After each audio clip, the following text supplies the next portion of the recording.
আব্বা কি হয়েছে? আমার খুব দাঁত পিস করতেছে, আমার আর কুলাইতেছে না। কষি এ কবির, কি হয়েছে আব্বা? তোর ভাইয়ের প্রচুর দাঁতে ব্যথা করতেছে, তাড়াতাড়ি যা ডাক্তার ডেকে নিয়ে আয়। আচ্ছা ঠিক আছে।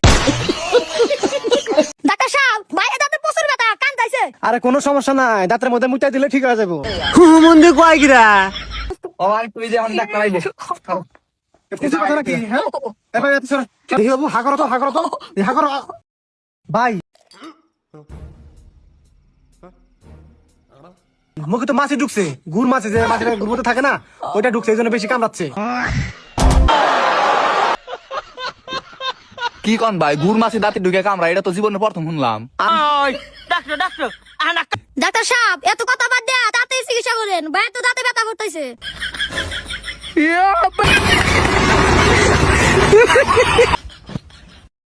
ডাক্তার সাহেব এ না কি বের করেন?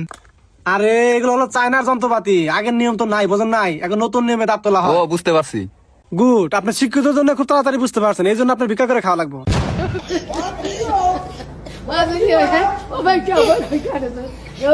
ছেলেকে শক্ত করে ধরেন, এই বাবা এই তুমি ধরো। এনে কি করবেন ডাক্তার? আরে ঠিক আছে দেন। অবশ্য হয়ে গেছে, এখন ডাক্তার তুলতে।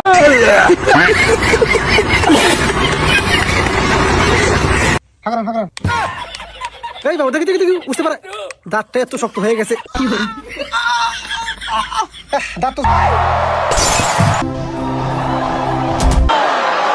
হ্যাঁ শক্ত করে ধরুন, শক্ত করে ধরুন, শক্ত করে।